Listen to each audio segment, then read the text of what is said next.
We see 25 sustained cases within DPD since 2011 regarding NCIC abuse. Is that a lot or a little? I guess you'd have to put it into perspective. I mean, I don't know what other agencies face. Certainly more than we want. Yeah. Okay. How does the department view NCIC abuse? Well, first of all, it's wrong, and we deal with it.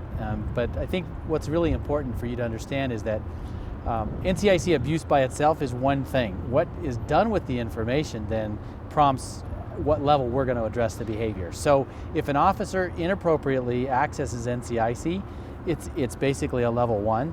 But then if they do something with the information that's inappropriate, what you may not be seeing in those discipline is people who get a lot more time based on what it is they do with information. Yeah, based on what they do with that information, like passing it on to a friend or doing all sorts of other things with it. Well, it really they shouldn't depends. Be doing And so I'm sure you've reviewed some of these, and there's people, and let me just say right off the bat, it's wrong, it's inappropriate, and we deal with it. But if someone uses NCIC to try to see if their neighbor has a warrant, that's not appropriate. It's not an official law enforcement action.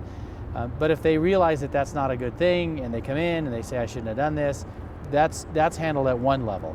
But if an officer does something, for a family member, trying to help them out in a bad situation, and they use that information in that way, well, that's going to be addressed in a higher level of discipline. So it really depends on the level of discipline that is administered, how they use that private information. Correct. So that would push it up into another category, and it would no longer be called an NCIC violation. So I kind of want to warn you, Jeremy, that you may not be looking at everything that's has this included in it.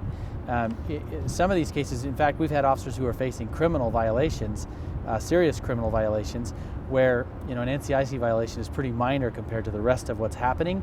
So it kind of gets caught up in that whole bigger case, and you may not be seeing that we addressed it very seriously. Okay, all right. Is it okay for police to use NCIC to find dates? No. Is it okay for police to look up ex-girlfriends? Not at all. It's absolutely inappropriate. Can police use it to look up family members? Nope. NCIC is pretty clear what you can and cannot do. Can police use it to help their friends get revenge? Nope. NCIC abuse is against the law, correct? It is against the law, but there's a lot of things that are against the law. I want to remind you too. But the district attorney may not choose to prosecute if they feel like it can be handled better in another way. And I would just say that that's absolutely true. Speeding is against the law, but not everybody gets a ticket. Sure. You may handle that in another way, and sometimes we do, and not everybody agrees with that either. Well, I've been pulled over and I've been given breaks too. But I'm not talking about just that. Let's just say an officer gets in a traffic accident. Some people get a ticket. We may handle that by giving him several days off, which is far more expensive than he would have gotten if he just got a ticket. Yeah, but doesn't a ticket count on someone's record though?